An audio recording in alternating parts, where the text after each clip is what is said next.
الله الرحمن الرحيم. الحمد لله رب العالمين. اللهم صل وسلم وبارك على محمد وعلى آل محمد. اللهم انفعنا بما علمتنا وعلمنا ما ينفعنا وزدنا علما وبارك لنا في علمنا وارزقنا الإخلاص في القول والعمل كاملا وعلما نافعا لا ينسى وتوفيقا دائما وصحة ويقينا وعافية. اللهم افتح لنا كل خير، اللهم اشف مرضانا، اللهم زوج عزابنا، آمين يا رب العالمين. Alhamdulillah kaum muslimin rahimani wa rahimakumullah. Kita lanjutkan tafsir Quran sehari sehalaman dan kita sudah sampai pada halaman 334 yaitu surat Al-Hajj ayat 16 sampai 23 insyaallah taala. أعوذ بالله السميع العليم من الشيطان الرجيم من همزه ونفخه ونفثه وكذلك أنزلناه آيات بينات وأن الله يهدي من يريد. إن الذين آمنوا والذين هادوا والصابين والنصارى والمجوس والذين أشركوا إن الله يفصل بينهم يوم القيامة إن الله على كل شيء شهيد.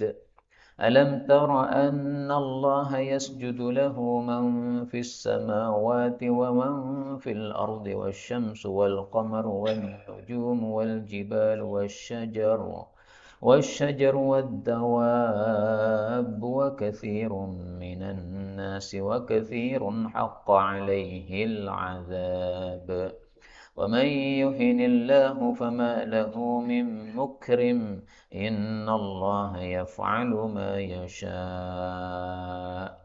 هذان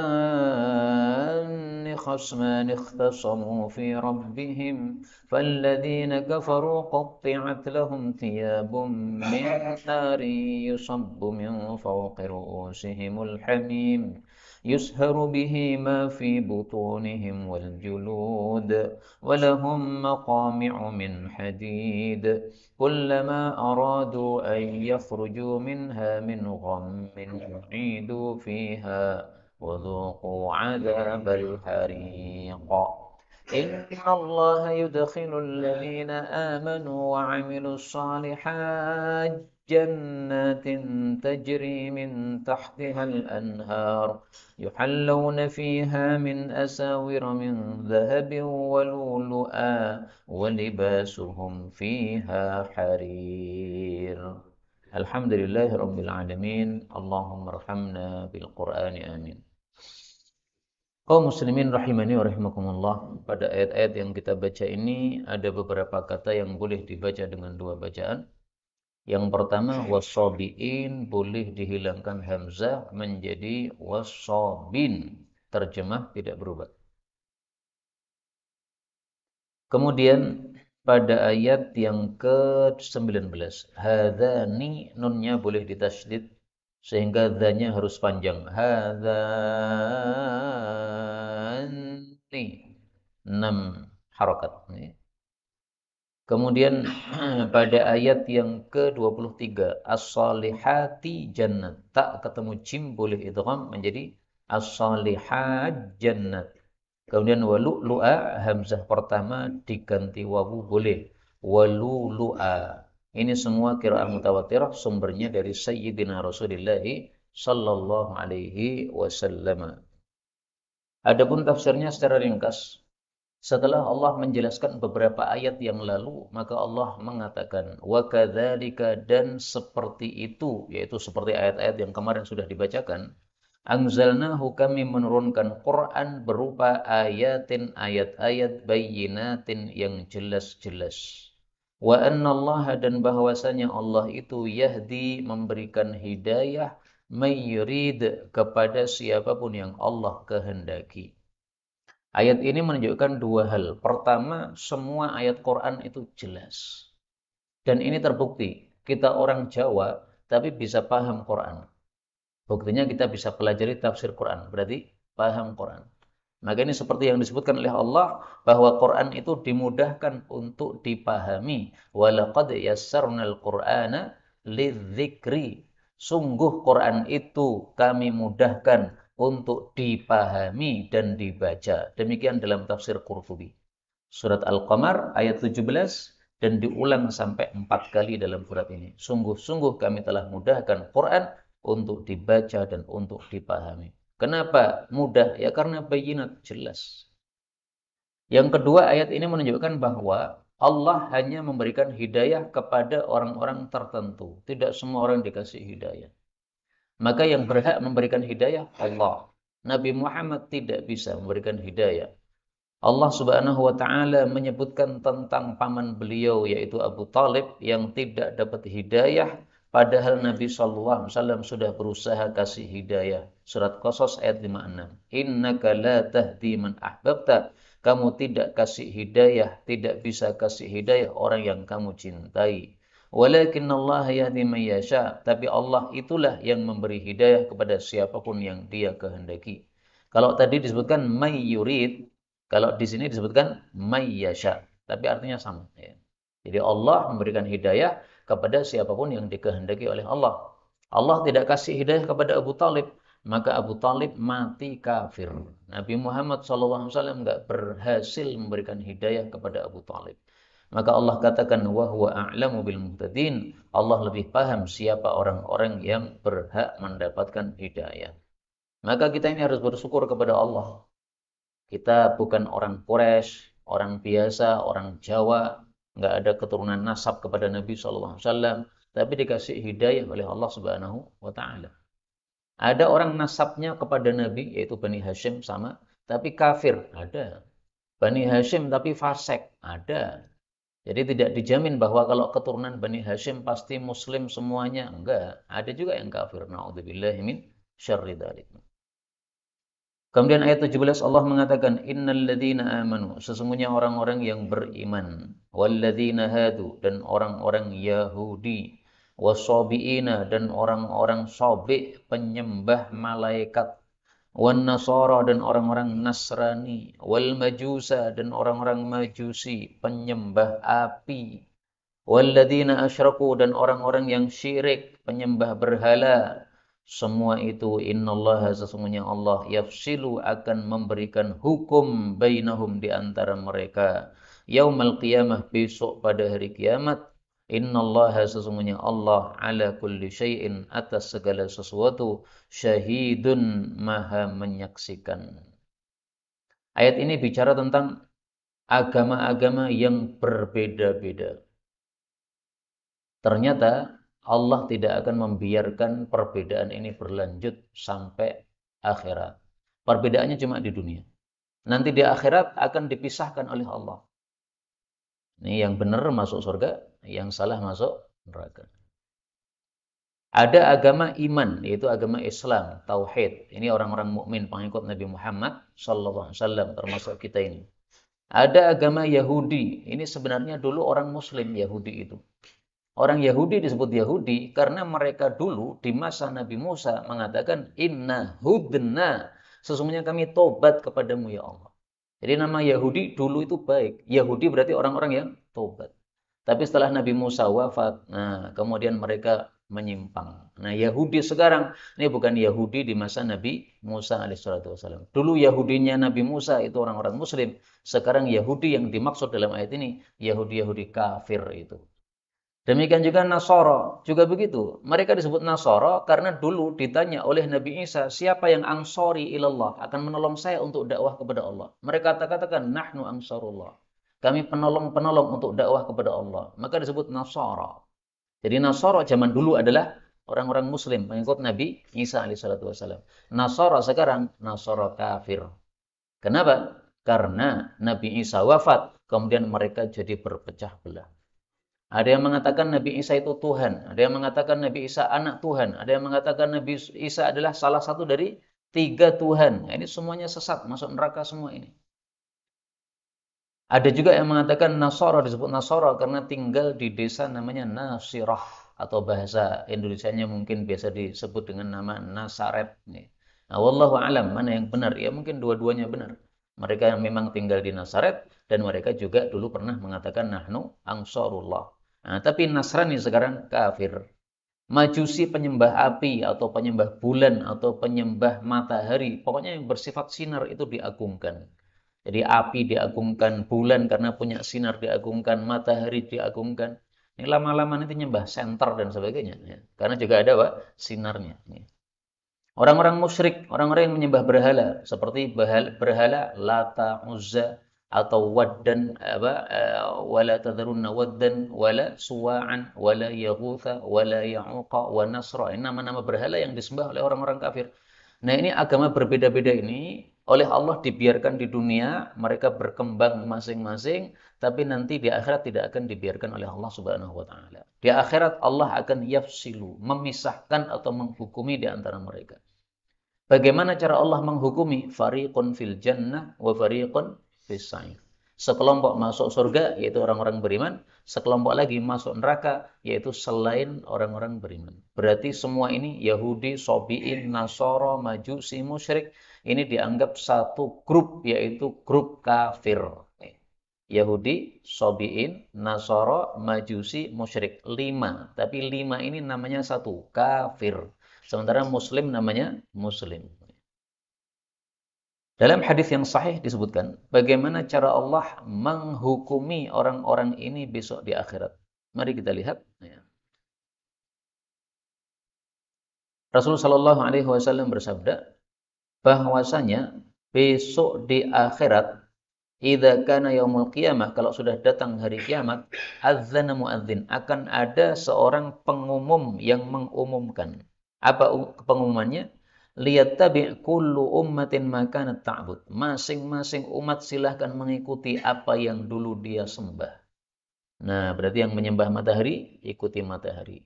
Yang menyembah bulan, ikuti bulan. Yang menyembah arca, ikuti arca. Semua masuk neraka itu. Yang tidak masuk neraka, 3 kelompok. 3 kelompok siapa saja? Yaitu adalah man kana ya'budullah. Orang yang dulu di dunia menyembah Allah min barrin. Baik itu orang baik, berarti orang yang muslim betul-betul. Wa fajir atau pelaku dosa, artinya orang-orang munafik. Dulunya di dunia juga menyembah Allah Subhanahu wa taala. Yang ketiga, wa ghubbari ahlil kitab, sisa-sisa dari ahli kitab, Yahudi, Nasrani dan yang lain-lainnya itu. Nah, jadi awalnya Yahudi ini, Nasrani ini tidak masuk dalam neraka awalnya. Kenapa? Karena mereka menyembah, Yahudi ini menyembah Uzair, sementara Nasrani ini menyembah Nabi Isa alaihissalam. Uzairnya orang baik masuk surga, Nabi Isa orang baik juga masuk surga. Nah, kalau mereka ngikuti Nabi Isa dan Uzair ya masuk surga. Tapi karena mereka menyembah Nabi Isa dan Uzair berarti kafir juga, maka oleh Allah tidak dimasukkan surga. Artinya mereka kemudian dipanggil oleh Allah. Yud'a, dipanggil. Maka ditanyakan, ma kuntum ta'budun. Kalian dulu nyembah apa wahai Yahudi? Mereka mengatakan kami nyembah Uzair putranya Allah. Maka dijawab kalian dusta, Allah tidak pernah punya istri dan tidak pernah punya anak. Sekarang apa yang kalian cari? Mereka mengatakan kami kehausan wahai pemelihara kami, tolong kasih minum. Maka ditunjukkan kepada mereka ala taridun, silahkan masuk ke sana, minum di sana ada minuman. Maka akhirnya mereka pun dikumpulkan ke dalam neraka. Jadi mereka ternyata ditunjukkan ke dalam neraka. Mau minum silahkan minum sana. Ternyata mereka masuk malah apa? Nyemplung neraka. Kapok mau kapan. Nah, maka kemudian Nasrani juga dipanggil. Apa yang dulu kalian sembah? Sama. Mereka katakan kami nyembah Nabi Isa Al-Masih, putranya Allah. Allah katakan dusta kalian. Allah tidak pernah punya istri dan tidak pernah punya anak. Sekarang apa yang kalian minta? Maka mereka mengatakan kami haus, tolong dikasih minum. Nah, sama nasibnya dengan orang-orang Yahudi tadi. Nah, ini nasibnya 3 orang, satunya Muslim, satunya munafik, satunya ahli kitab Yahudi atau Nasrani. Ahli kitab Yahudi Nasrani akhirnya masuk neraka. Nanti munafik juga akhirnya masuk neraka. Karena ketika melewati sirat di atas neraka jahanam tidak punya sinar sehingga nggak bisa lewat. Orang-orang muslim masih terus punya sinar, akhirnya lewat terus sampai masuk ke dalam surga. Mudah-mudahan kita masuk surga tanpa hisab, tanpa adab. Amin ya rabbal alamin. Kemudian ayat 18 Allah mengatakan, Alam tara, apakah engkau belum mengetahui? Annallaha bahwasanya Allah itu yasjudu sujud lahu kepada Allah man siapapun fis samawati yang ada di langit-langit waman dan siapapun fil ardi yang ada di bumi. Jadi semua yang ada di langit dan di bumi itu sujud kepada Allah Subhanahu wa taala. Di langit contohnya siapa? Para malaikat. Di bumi contohnya siapa? Manusia, jin. Man itu untuk yang berakal. Manusia berakal, jin berakal, malaikat berakal. Bagaimana dengan makhluk-makhluk yang tidak berakal? Apakah sujud kepada Allah? Jawabnya sujud juga kepada Allah karena disebutkan pada ayat yang lain pada surat An-Nahl ayat 49, "Walillahi yasjudu ma fis samawati." Hanya kepada Allah sujudlah semua yang di langit dan di bumi. Ma itu untuk yang tidak berakal. Semut itu tidak berakal, dia sujud kepada Allah. Ayam itu tidak berakal, dia sujud kepada Allah. Nah, sujudnya masing-masing makhluk sesuai dengan kondisi mereka masing-masing. Jadi nggak bisa disamakan antara sujudnya ayam dengan sujudnya kita kaum muslimin. Sujudnya kita kaum muslimin adalah sujud kepada Allah dalam sholat tadi, sholat maghrib, sholat isya, dan seterusnya. Nah, sujudnya ayam adalah tunduknya ayam kepada Allah Subhanahu wa taala. Bahkan wasyamsu dan matahari juga sujud kepada Allah. Wal qamaru bulan sujud kepada Allah. Wan nujumu bintang-bintang sujud kepada Allah.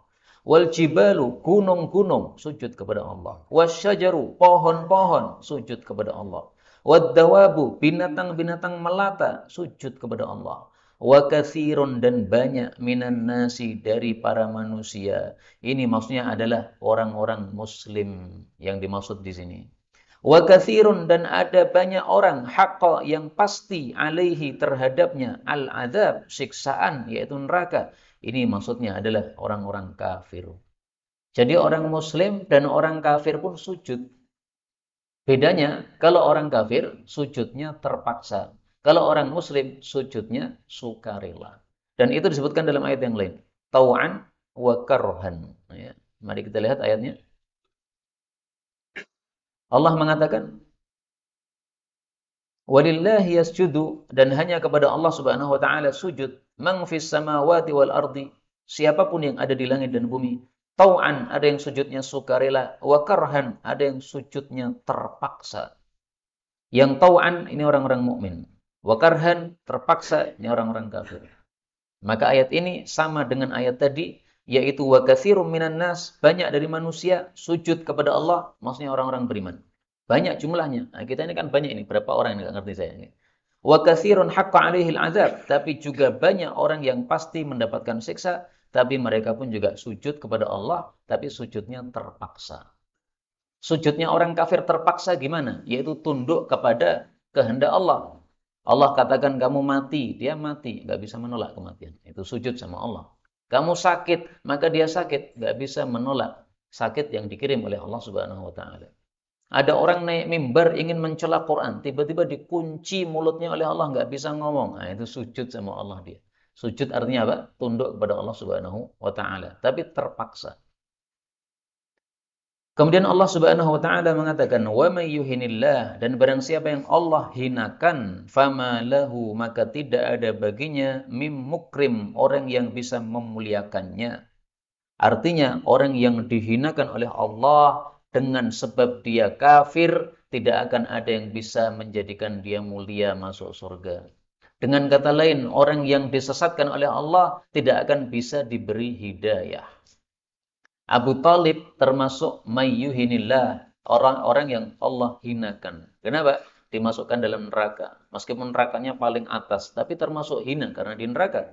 Fama lahu min mukrin, tidak ada yang bisa memuliakan. Nabi Muhammad gak bisa mengangkat derajatnya masuk surga, gak bisa. Padahal Abu Talib membela dakwah Nabi Muhammad sallallahu alaihi wasallam, tapi beliau tidak bisa memuliakan pamannya masuk surga, gak bisa. Nabi Ibrahim alaihi salatu wasallam, kurang apa? Beliau adalah Khalilullah, kekasih Allah, tapi tidak bisa memasukkan bapaknya ke dalam surga. Ini termasuk wa may yuhinillah fama lahu min mukrim.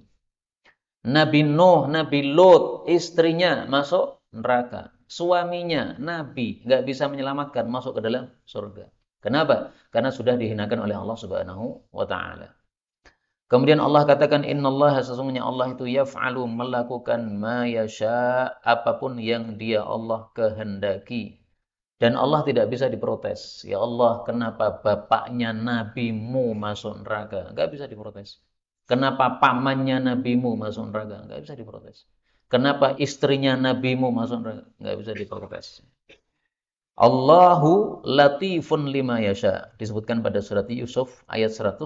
Allah itu maha lembut terhadap apapun yang dia kehendaki. Jadi Allah kalau menetapkan sesuatu, Allah menetapkan di atas maha lembutnya. Sehingga Allah lebih paham kenapa melakukan itu. Kita ini orang-orang yang tidak banyak ilmunya. Sehingga kurang lembut, kurang halus, kurang mengetahui kehendak Allah Subhanahu wa Ta'ala. Pasti ada hikmahnya. Kenapa Allah sesatkan Abu Talib? Kenapa Allah sesatkan bapaknya Nabi Ibrahim alaihissalatu wassalam? Kenapa Allah sesatkan istrinya Nabi Nuh dan Lut? Allah lebih tahu. Kita lanjutkan separuh dari halaman ini, ayat 19. Allah mengatakan, hadani, ini adalah dua khosmani yang bertengkar, ikhtasamu, yang mereka itu bertengkar fi rabbihim, tentang pemelihara mereka. Yang dimaksud bertengkar adalah muslim dengan kafir. Yang muslim menganggap merekalah yang benar akan masuk surga. Yang kafir menganggap kamilah yang benar. Kalau ada surga, kamilah yang masuk surga. Nah, maka Allah jawab. Falladzina kafaru, maka orang-orang kafir itu qutti'at, akan dipotong-potongkan lahum, bagi mereka thiyabun, pakaian min narin, dari api. Jadi Allah ancam yang kafir kepada Allah masuk neraka. Berarti sebaliknya yang muslim masuk surga. Dan ini sesuai sabda Nabi SAW bahwa tidak akan masuk surga kecuali orang muslim. La yadkhulul jannah, tidak bakal masuk surga illa nafsu muslimah, kecuali jiwa yang muslim. Hadis riwayat Bukhari dan Muslim. Jadi hadisnya muttafaqun alaih. Maka kalau mau masuk Islam, masuk surga harus Islam. Tidak Islam, nggak akan masuk surga. Meskipun ahli menolong orang, nggak masuk surga. Meskipun ahli puasa, ada katanya Pak, orang-orang non-Islam itu ahli puasa. Bahkan mungkin setiap hari puasa. Katanya melenyapkan kecintaan kepada dunia. Nah, oke lah, itu amalan bagus menurut kamu. Tapi bagi Allah nggak ada nilainya. Kenapa? Tidak didasari dengan Islam. Na'udzubillahi min syarri dzalik. Allah mengancam lagi, yusabbu, akan dituangkan min fauqi, dari atas ru'usihim, kepala-kepala mereka, al-hamim, air yang sangat panas. Hamim itu bukan air panas, tapi air yang sangat panas. Al-mutanahiyah fil hararah, yang panasnya sudah muncak. Panas itu berapa puncaknya? Nah, itu disebut hamim. Kalau baru setengah mateng, kurang panas, mendidihnya nggak dahsyat, bukan hamim. Tapi sudah mentok panasnya, itu hamim namanya.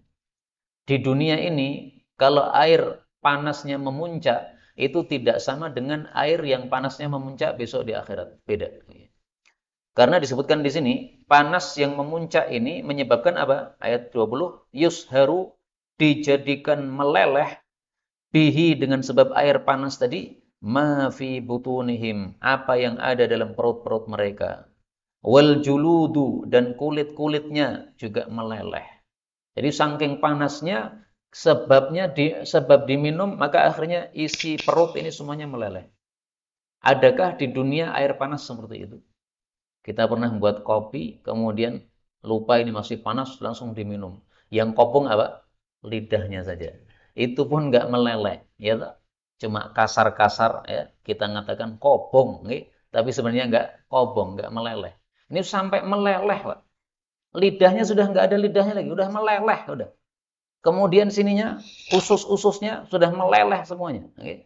Itu disebutkan oleh Allah Subhanahu Wa Taala dalam ayat yang lain, yaitu pada surat Muhammad ayat 15. Wasuku, dan mereka diberi minum ma'an hamiman, air yang sangat panas, faqatta'a am'ahum, maka memotong-motong usus-usus mereka.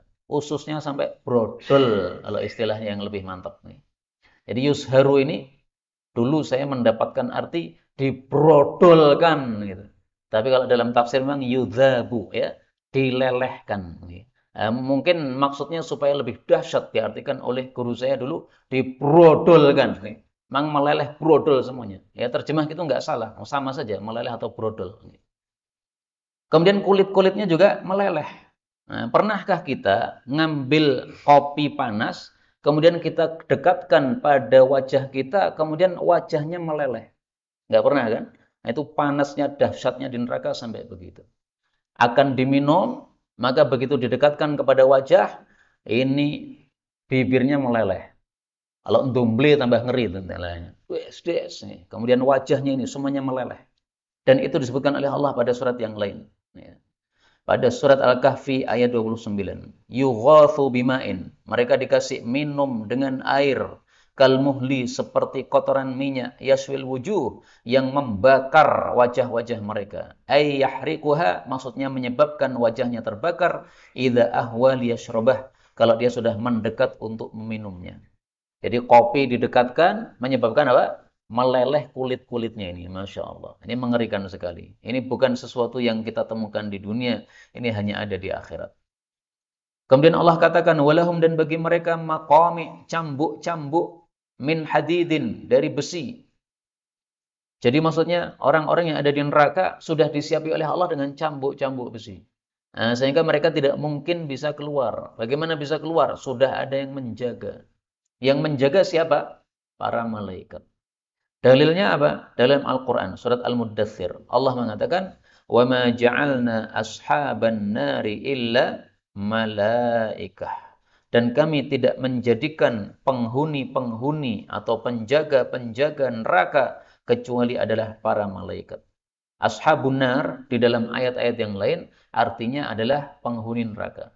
Tapi di sini artinya penjaga neraka. Cuma satu ini saja, ashabun nar artinya penjaga neraka. Lainnya semuanya penghuni neraka. Dalam Al-Quran ada kata-kata ashabun nar sampai 20 kali. Tapi semuanya bermakna penghuni neraka selain ayat ini. Malaikat ini disebut sebagai malaikat Az-Zabaniyah. Sebagaimana disebutkan pada surat Al-Alaqah. Surat 8, ayat 18. Allah mengatakan, sanad'u zabaniyah. Kami akan panggil malaikat zabaniyah. Malaikat-malaikat penjaga neraka. Demikian juga disebut malaikat Malik. Sebagaimana dalam hadis Nabi SAW. Jadi istilah zabaniyah dalam Quran. Istilah Malik dalam hadis. Zabaniyah, penjaga neraka, disebut zabaniyah. Kenapa? Karena zabana. Karena mendorong dengan dahsyat kepada orang-orang kafir itu. Jadi mereka nggak punya rasa kasihan sama sekali. Didorong sudah dengan dahsyat sehingga masuk ke dalam neraka langsung tanpa ada jedanya sama sekali. Ayat 22 Allah katakan, kullama setiap kali aradu mereka ingin ayyakhruju untuk keluar minha dari neraka min ghammin dari sebab susah. U'idu mereka dikembalikan fiha dalam neraka tadi. Wadhuku dan rasakanlah azabal hariqi, siksaan yang membakar. Jadi setiap kali mereka naik karena ingin keluar dari neraka, maka Allah Subhanahu wa taala kembalikan mereka ke bawah lagi. Caranya mengembalikan bagaimana? Dengan makomi tadi. Pecut-pecut tadi. Pecutnya dari besi atau godam-godam tadi dari besi. Jadi dipukul kemudian turun lagi. Setelah itu api menyala-nyala sehingga mereka bisa apa? Terbawa naik. Nah, ingin keluar dari neraka, pukul lagi oleh malaikat, turun lagi ke bawah. Terus begitu, nggak bisa sama sekali keluar. Wadhuku dan rasakanlah, maksudnya dikatakan kepada mereka, rasakanlah siksaan yang membakar. Kata-kata dikatakan tidak disebutkan di sini karena sudah bisa dipahami. Berarti ada yang mengatakan duku adzabal harik, rasakanlah siksaan yang membakar. Dan ayat ini serupa dengan ayat yang lain, surat As-Sajdah ayat 20. Allah mengatakan, kullama aradu ay yakhruju minha u'idu fiha. Tiap kali mereka ingin keluar dari neraka, mereka dikembalikan padanya. Wa qila lahum, dan dikatakan kepada mereka, dzuqu adzaban nar, rasakan siksaan neraka, alladzi kuntum bihi tukadzibun. Yang dulu di dunia kalian mendustakan neraka ini. Nah, kalau di sini surat As-Sajdah ayat 20 ada kata-kata wa qila lahum, dan dikatakan kepada mereka. Tapi pada surat As-Sajdah tidak disebutkan wa qila lahum, dan dikatakan kepada mereka. Tapi maknanya sama. Ada yang mengatakan kepada mereka. Siapa? Ya kira-kira adalah para malaikat. Malaikat sambil mukuli, sambil mengatakan, dhuku adzabal hariq. Setelah Allah bicara tentang neraka, sehingga menyebabkan orang-orang beriman takut kepada neraka, merasa ngeri terhadap neraka, Allah kemudian bicara yang sebaliknya. Bicara tentang kenikmatan surga. Tentang orang-orang beriman yang akan masuk surga. Kenapa Allah melakukan seperti ini? Supaya kita imbang di dalam khauf, takut kepada Allah, dan roja, mengharap rahmat Allah. Karena kalau orang terlalu takut, akhirnya putus asa, malah tidak mau tobat. Sudah membunuh 99 orang, malah ditambah satu orang lagi jadi 100. Gara-gara terlalu takut dan dikatakan kamu nggak bisa tobat, maka dia putus asa, malah bunuh orang yang ngomong gitu. Juga supaya kita tidak terlalu berharap terhadap rahmat, sehingga tidak punya rasa takut kepada Allah, sehingga menyepelekan dosa. Allah nggak apa-apa riba, yang penting apa? Saya masih punya la ilaha illallah. Dalam hadis yang sahih, la ilaha illallah menyebabkan masuk surga. Nah, ini hamba gemblung kayak begini. Ini bukan hamba yang dikehendaki oleh Allah Subhanahu wa taala. Nah, Allah nggak menyukai hamba-hamba gemblung begini, sehingga Allah pun munculkan dua ayat begini. Ayat tentang siksa, ayat tentang nikmat surga, supaya imbang khauf sama rojanya. Maka Allah katakan, innallaha, sesungguhnya Allah, yudkhilu, akan memasukkan alladzina amanu, orang-orang yang beriman, wa amilus salihati, dan beramal saleh, jannatin, ke dalam surga-surga, tajri, yang mengalir, min tahtiha, di bawahnya, al-anhar, sungai-sungai. Yuhallawna, mereka diberi perhiasan, fiha, di dalam surga, min asawiro, gelang-gelang, min dahabin, dari emas, walu'lu'a, dan mutiara, walibasuhum, dan pakaian mereka, fiha, di dalam surga, harir, adalah sutra. Nah, ini kenikmatan dalam surga. Jadi kalau panjenengan pengen pakai emas, pakai sutra, jangan di dunia, tapi nunggu di surga. Kalau ibu-ibu silahkan pakai emas, boleh, pakai sutra, boleh. Kalau bapak-bapak, haram pakai emas dan sutra. Rasulullah mengancam yang pakai emas dan sutra di dunia, yaitu laki-laki, maka di akhirat tidak bakal pakai sutra dan emas nantinya. Artinya nggak masuk surga. Na'udzubillah min syarri dzalik. Jadi hati-hati, perempuan boleh pakai emas, laki-laki nggak boleh pakai emas. Nah, konon di Indonesia ini ada kebiasaan, kalau menikah kemudian tukar cincin. Yang laki-laki masangkan cincin pada perempuan, yang perempuan masangkan cincin pada laki-laki. Kalau yang dipasangkan ke laki-laki itu adalah emas, terkena ancaman ini, nggak masuk surga. Mari kita lihat ancaman Nabi SAW. Lam yalbas huma fil akhirah. Man labisal harira fid dunya, barang siapa yang memakai sutra di dunia, lam yalbashu, dia tidak akan memakai sutra itu, fil akhirati, di akhirat nanti. Man labisal harira fid dunya, lam yalbashu fil akhirah. Hadis muttafaqun alaih. Demikian juga Rasulullah sallallahu alaihi wasallam bersabda, inna hadaini haramun, sesungguhnya dua barang ini haram hukumnya, ala dzukuri ummati, untuk laki-laki dari kalangan umatku, hillun liinathihim, halal untuk wanita-wanita mereka. Yakni yang dimaksud oleh Nabi, az-zahab, emas, wal harir, dan sutra. Hadis riwayat Abu Dawud sahih. Nah, maka perempuan silahkan pakai emas, diperbolehkan untuk berhias kepada suaminya. Pakai sutra silahkan untuk berhias kepada suaminya, tapi laki-laki tidak diperbolehkan.